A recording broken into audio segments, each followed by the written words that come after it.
Good morning.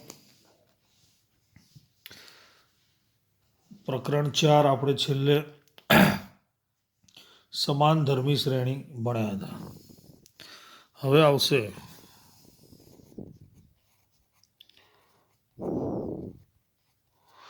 સમઘટકો એટલે શું?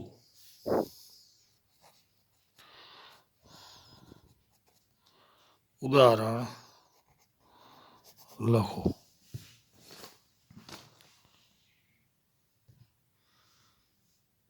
સૌથી પહેલા એની વ્યાખ્યા લખીશું.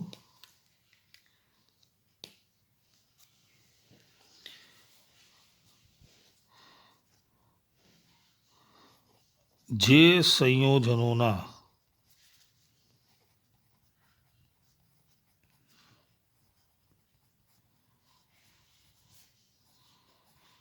આણ્વીય સૂત્ર સમાન હોય પરંતુ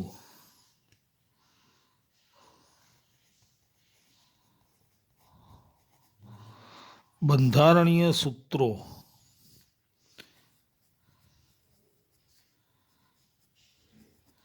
ભિન્ન હોય તેવા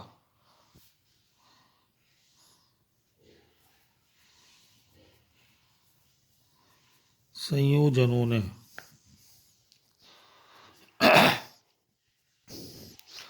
સમઘટકો કહે છે.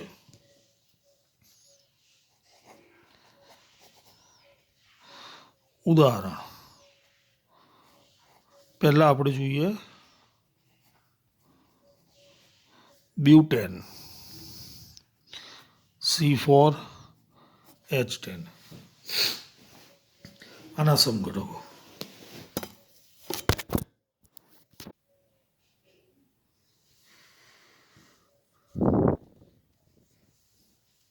ચલો આપણે આગળ ભણી ગયા છે કે કાર્બન બીજા કાર્બન સાથે 3 રીતે જોડાય છે.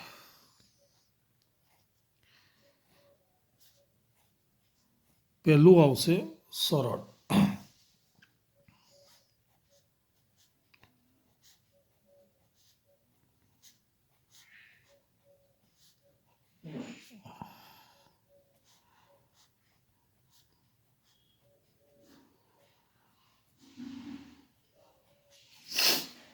બરાબર. અથવા આને આમ પણ લખી શકાય.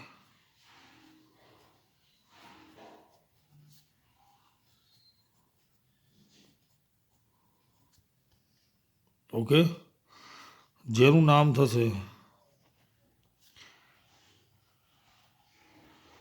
N butane. એન કેમ લખ્યો તમને યાદ હશે, કારણ કે સરળ છે, બધા જ કાર્બન લાઇનસર છે એટલે આને કહેવાય સરળ હાઇડ્રોકાર્બન એન બ્યુટેન. હવે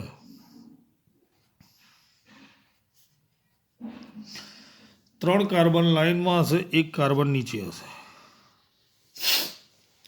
બરાબર, એટલે આપણને એવો પ્રશ્ન થાય 3 કાર્બન હતા તો એ વધારાનો કાર્બન અહીંયા જ કેમ લખ્યો?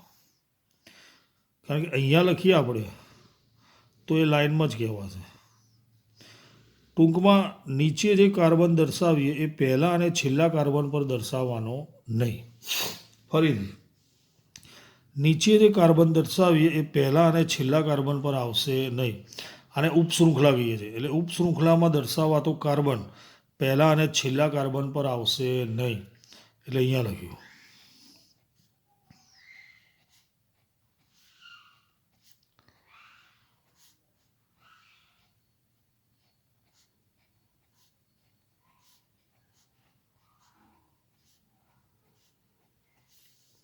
અને આ રીતે પણ લખાય.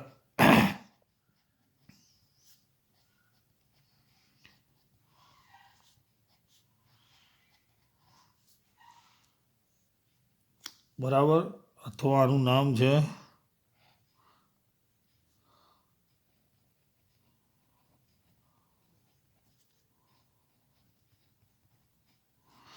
આઇસોબ્યુટેન.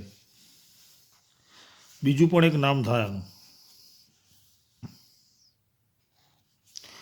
1 2 3 કાર્બન છે. કાર્બન કાર્બન વચ્ચે એક બંધ છે એટલે આપણે એને કહીએ પ્રોપેન. શું કહીએ? પ્રોપેન. હવે બીજા કાર્બન પર CH3 છે. CH4 હોય તો આપણે એને મિથેન કહીએ છીએ, રાઈટ? પણ અહીંયા CH3 છે એટલે એને આપણે કહીશું મિથાઇલ. શું કહીશું? મિથાઇલ. આજે મેં શીખવાડ્યું એને કહેવાય IUPAC નામકરણ, international union of pure and applied chemistry. નામ યાદ રાખવાની જરૂર નથી, ખાલી આ તો કીધું મેં. કેવી રીતે નામ આપ્યું? તો પહેલાં જે 3 કાર્બન હતા લાઇન્સર હતા, કાર્બન કાર્બન વચ્ચે એક બંધ હતો એટલે પ્રોપેન લખ્યું. બીજા કાર્બન પર એટલે 2 લખ્યું. શું હતું? CH3, જેને કહેવાય મિથાઇલ. આગળ અહીંયા Cl હતું તો ક્લોરો લખતા હતા, Br હતું તો બ્રોમો લખતા હતા. યાદ છે ને? અહીંયા CH3 છે એટલે શું લખીશું? Methyl, right? જો C2H5 હોય તો ઇથાઇલ, C3H7 હોય તો પ્રોપાઇલ, બરાબર? પણ મોટા ભાગે CH3 જશે એટલે મિથાઇલ કહીશું એને.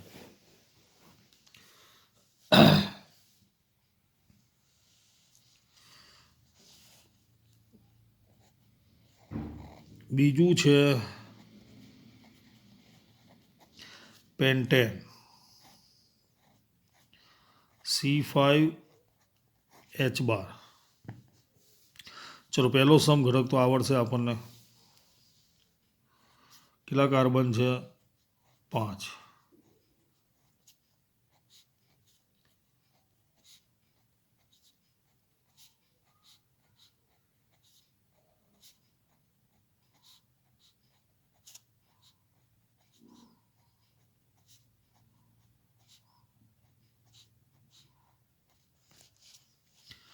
અથવા આને આમ પણ લખાય,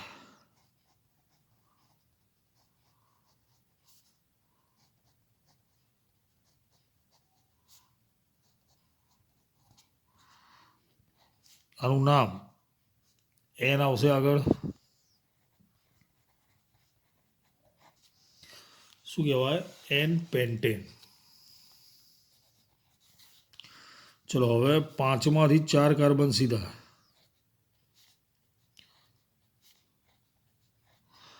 હવે મેં હમણાં કીધું એમ પહેલા અને છેલ્લા કાર્બન પર વધારાનો કાર્બન આવશે નહીં, અહીંયા આવશે. કયા કાર્બન પર? બીજા. અહીંથી ગણીએ તો ત્રીજા. આ સાઈડ ડાબી બાજુથી ગણીએ તો બીજો કાર્બન, જમણી બાજુથી ગણીએ તો ત્રીજો કાર્બન. પણ જે નાની સંખ્યા હોય લેવાની, એટલે 2 થઈ. ઓકે.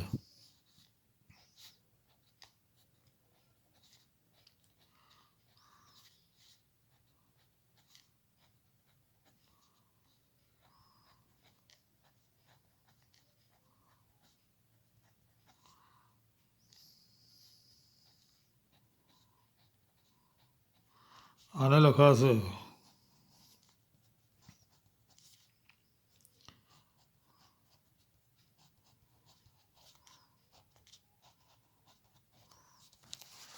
આનું નામ આગળની જેમ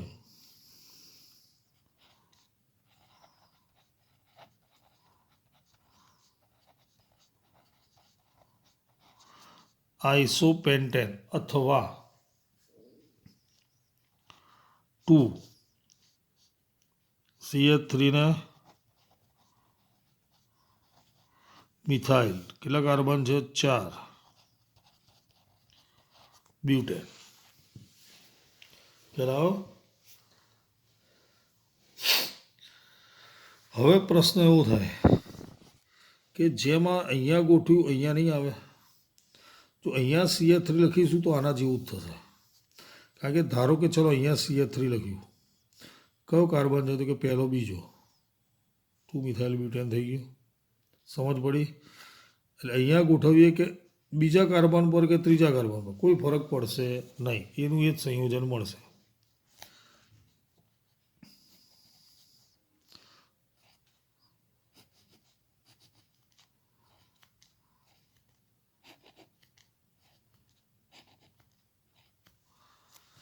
પહેલાં 3 કાર્બન લાઇનસર, એક કાર્બન ઉપર એક કાર્બન નીચે. પહેલાં છેલ્લે તો આવશે નહીં.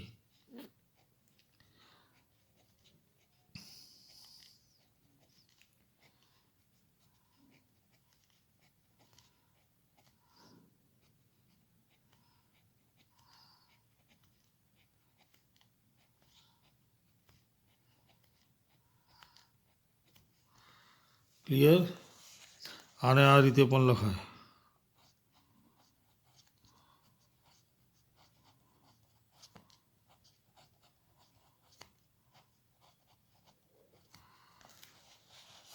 હવે પહેલાં તો એનું નામ થશે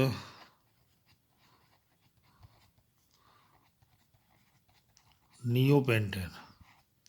હવે અહીંયા 3 કાર્બન સળંગ છે. કેટલા? 3. પ્રોપેન તો લખીશું જ. હવે 2 કાર્બન અહીંયા ઉપર નીચે છે. ક્યાં છે? તો કે બીજા કાર્બન પર. 2 2 2 હોય એટલે એના માટે પૂર્વક છે ડાય, અને CH3 છે એટલે મિથાઇલ. 2 2 ડાય મિથાઇલ પ્રોપેન. શું કહેવાય એને? 2 2 ડાય મિથાઇલ પ્રોપેન. ખ્યાલ?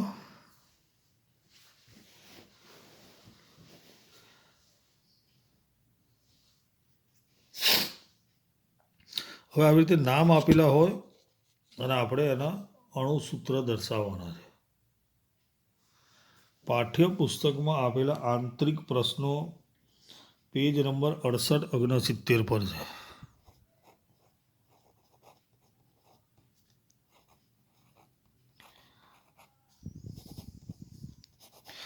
એવું કીધું છે, બંધારણીય સૂત્ર દોરો અને શક્ય હોય તો એના સમઘટકો દર્શાવવાના છે. બરાબર?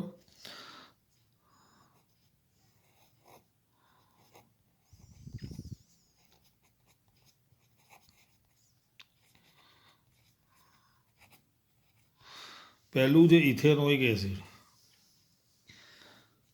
ઓઇક એસિડ એટલે પાછળ COOH આવશે, અને ઇથેન એટલે 2 કાર્બન. તો પહેલાં આનું અણુસૂત્ર લખીએ. CH3 COOH. બરાબર?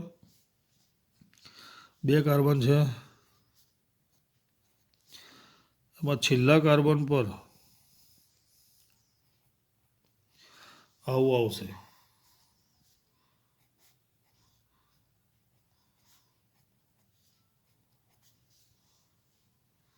ખ્યાલ આવી ગયો? આ એનું બંધારણીય સૂત્ર. હવે આના સમઘટકો મળે નહીં.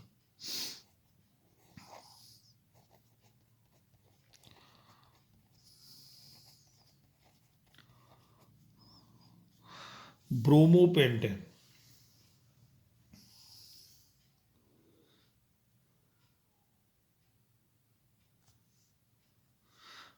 પેન્ટેન એટલે કેટલા કાર્બન આવશે?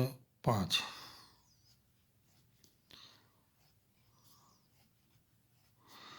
બ્રોમો કીધું છે. હવે બ્રોમિન કયા કાર્બન પર એવું કીધું નથી. રાઈટ? એટલે આપણે એને લઈએ અહીંયા.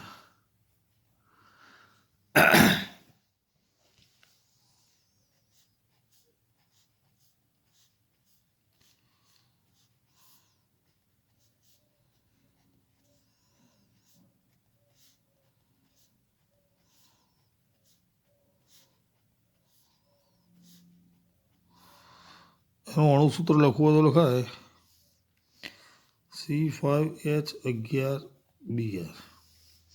ના આવડે તો આવું દોર્યા પછી લખી શકાય.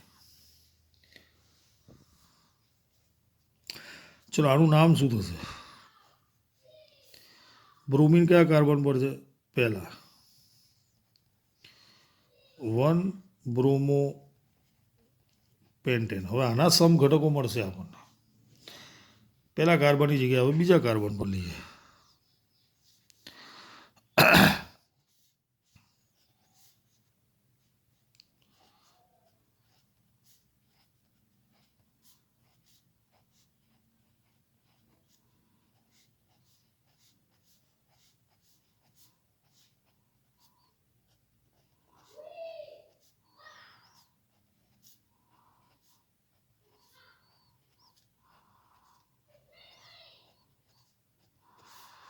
ચલો આનું નામ હવે આવડે છે. 2 બ્રોમો પેન્ટેન. 2 એ શું દર્શાવે છે? 2 દર્શાવે છે કે બ્રોમિન કયા કાર્બન સાથે જોડાયેલું છે. રાઈટ. હવે ત્રીજા કાર્બન પર લઈએ.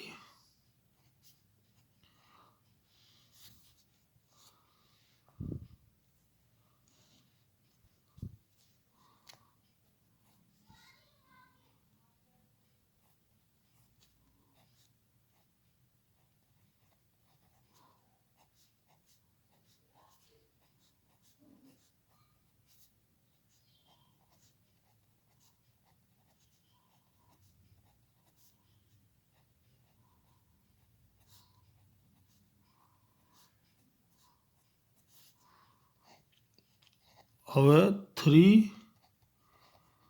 બ્રોમો પેન્ટેન આના સમઘટકો. બરાબર, ખ્યાલ આવ્યો દરેકને? હવે આવશે બ્યુટેનોન. શું આવશે? બ્યુટેનોન.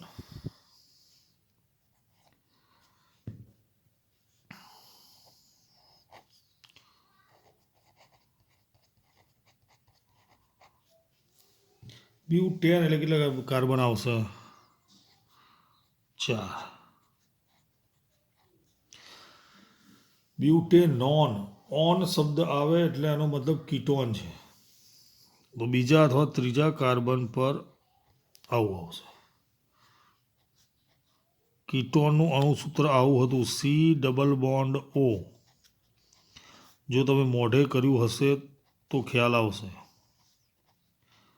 અને આ રીતે પણ લખી શકાય, CH3 CO CH2 CH3. હવે આના સમઘટકો મળશે નહીં. કેમ? આ ડબલ બોન્ડ અને અહીંયા લઈ શકાય ને, તો એનું એ જ થશે. બીજા કાર્બન પર ડબલ બોન્ડ છે, અહીંયા લઈએ તો એ પણ બીજો કાર્બન જ થશે. ખ્યાલ આવી ગયો? એટલે એ રીતે લખાશે નહીં. હવે જે હેક્ઝેનાલ,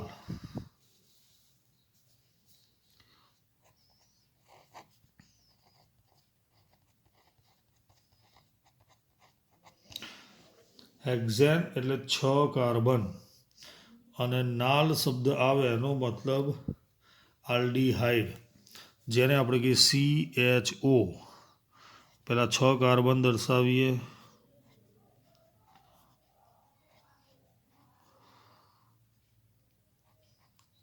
છેલ્લે CHO આ રીતે દર્શાવીએ.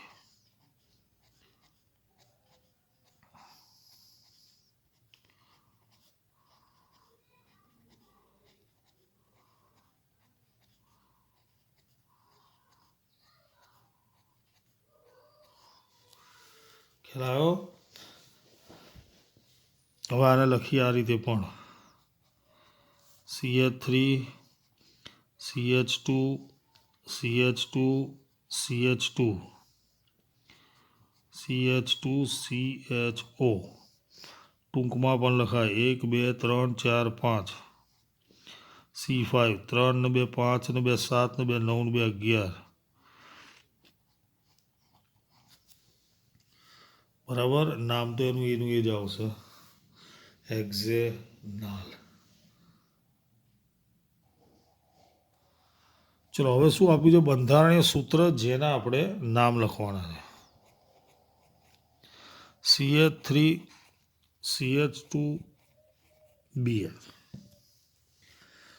2 કાર્બન છે એટલે ઇથેન તો થશે જ. અને બ્રોમિન છે, બ્રોમિન હોય એટલે આપણે આગળ લખીએ છીએ બ્રોમો. બરાબર.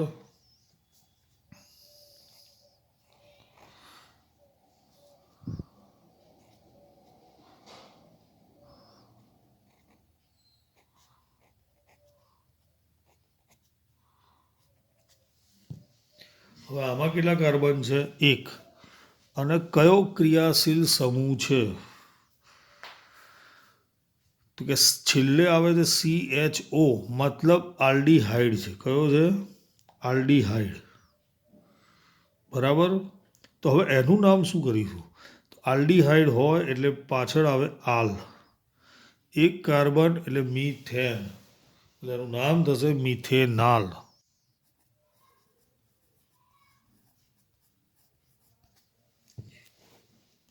મેં આગળ તમને શીખવાડ્યું હતું, સૌથી પહેલાં કાર્બન ગણવાના.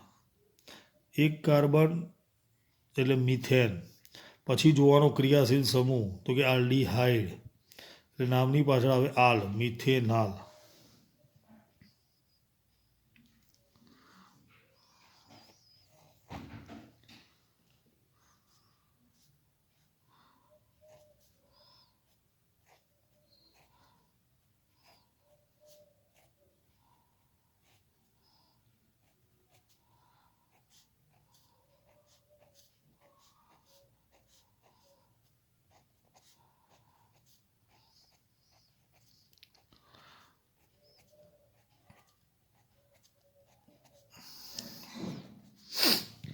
ચલો, કેટલા કાર્બન છે? 1 2 3 4 5 6. 6 કાર્બન હોય તો શું કહેવાય એને? તો કે હેક્ઝેન. શું કહેવાય? હેક્ઝેન. પણ કાર્બન કાર્બન વચ્ચે ત્રિબંધ છે, એટલે એના નામની પાછળ આવશે આઈન, એટલે આનું નામ થશે હેક્ઝાઇન.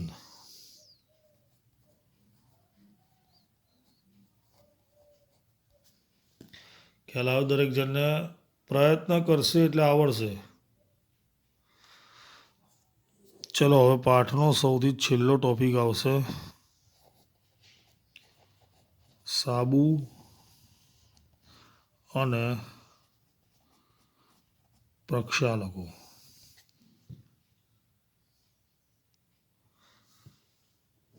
ચલો, પહેલાં સાબુ અને પ્રક્ષાલકો. પહેલાં ભણીએ આપણે સાબુ વિશે. બરાબર.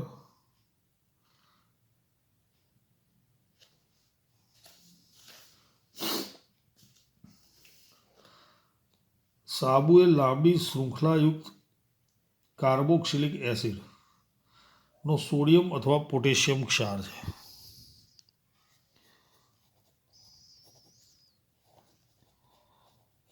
સાબુ એ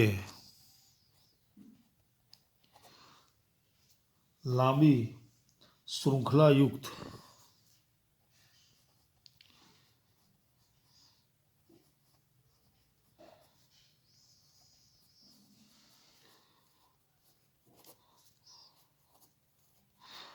કાર્બોક્સિલિક એસિડ, અથવા આપણે એને કહીએ ફેટી એસિડ.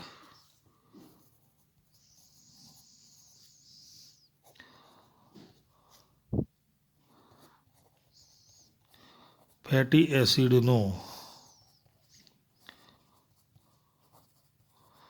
સોડિયમ અથવા પોટેશિયમ ક્ષાર છે. જો સોડિયમ ક્ષાર હોય તો ધોવાનો સાબુ, અને પોટેશિયમ ક્ષાર હોય તો નહાવાનો સાબુ. બરાબર. હવે સાબુનું બંધારણીય સૂત્ર શું થશે? તો એમાં ઘણા બધા હાઇડ્રોકાર્બન હશે, જેની સાથે કાર્બોક્સિલિક એસિડ એટલે કે COOH નો સોડિયમ ક્ષાર, એટલે છેલ્લે જે H છે એની જગ્યાએ Na આવશે. આ રીતે જુઓ.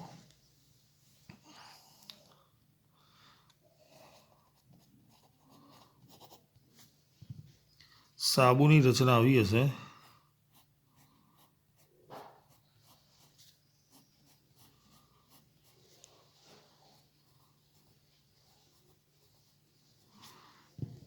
અને બીજું આવે છે ડિટર્જન્ટ.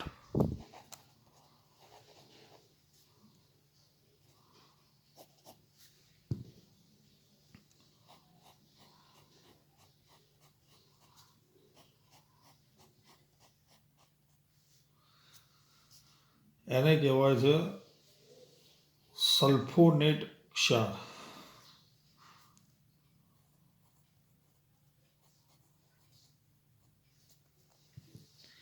ફેટી એસિડનો આજે આગળ ઝીગઝેગ રેખા દોરી એ જ્યાં જ્યાં ખૂણો પડે છે, પહેલું અહીંયા આવશે CH3, CH2, CH2, CH2, CH2, CH2. ખ્યાલ આવે? CH3 એક વખત આવે અને CH2 16 વખત આવે, એટલે એનું આવું અણુસૂત્ર થાય C17H35 COO Na. CH3 એક વખત અને CH2 16 વખત આવશે. ખ્યાલ આવે? ચલો હવે આ સાબુ અને ડિટર્જન્ટ કામ કેવી રીતે કરે છે એ આપણે જોઈએ. મતલબ સપાટી પરથી મેલ અને કચરો કેવી રીતે દૂર કરે છે, જેને આપણે કહીશું પ્રક્ષાલન વિધિ.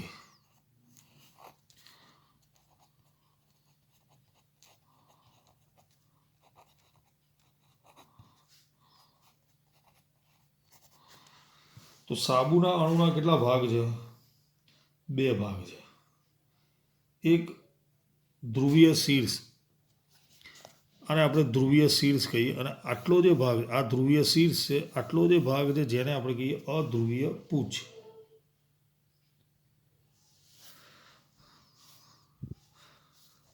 ચલો પહેલા શું લખીશું? સાબુના અણુના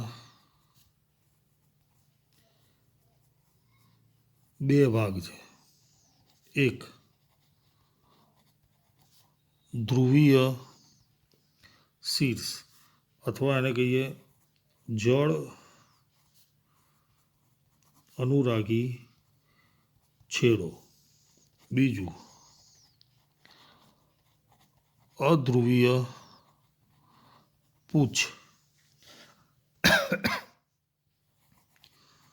જળ વિરાગી છેડો. બરાબર? જળ વિરાગી અને જળ અનુરાગી. જળ અનુરાગી મતલબ એ છેડો પાણી સાથે આકર્ષાય છે.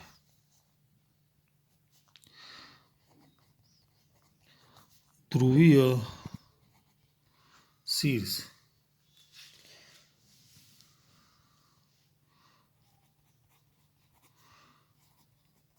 પાણી સાથે આકર્ષાય છે, જ્યારે અધ્રુવીય પૂંછ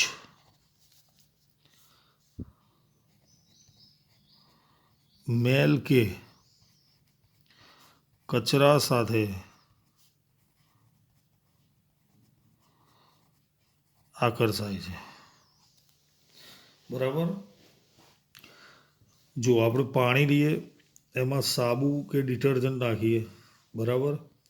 હવે જેની પર ડાઘ પડ્યો છે એવા કપડાં અંદર નાખીએ, તો સાબુનો જે ધ્રુવીય ભાગ છે એ પાણી સાથે ચોંટી જશે. અધ્રુવીય ભાગ પાણી સાથે ચોંટતો નથી, એ મેલ કે કચરાની સાથે ચોંટી જશે. મેલ કચરાની ફરતે ગોળાકારે ગોઠવાઈ જશે. જે ટીવીમાં કચરો દૂર થતો બતાવે છે ને એડમાં, ડિટર્જન્ટની એડ હોય તો, બસ એવી જ ક્રિયા અહીંયા થાય છે. મેલ કે કચરો, પહેલાં તો સાબુ કે ડિટર્જન્ટના 2 ભાગ છે. ધ્રુવીય શીર્ષ શેની સાથે ચોંટી જાય? પાણી સાથે. અધ્રુવીય પૂંછ મેલ કે કચરાની ફરતે. પછી શું થશે? પાણી ધ્રુવીય શીર્ષને ખેંચે, શીર્ષ સાથે પૂંછડી જોડાયેલી છે, એ ખેંચાશે, અને એ પૂંછડી શેની સાથે જોડાઈ હતી? કચરા સાથે, એટલે એ પણ સપાટી પરથી દૂર થશે. એટલે પૂંછ એ મેલ કે કચરા સાથે આકર્ષાય છે. ધીમે ધીમે સપાટી પરથી મેલ દૂર થાય છે. હવે મેલ શેની સાથે ચોંટેલું હતું? અધ્રુવીય પૂંછ સાથે, એ શીર્ષ સાથે, શીર્ષ પાણી સાથે, એ બધું ગયું પાણીમાં, કપડાની સપાટી સ્વચ્છ થઈ ગઈ જ્યારે પાણી ડોળું બને છે, જેથી કપડાની સપાટી સ્વચ્છ થાય છે અને પાણી ડોળું બને છે. ખ્યાલ આવી ગયો?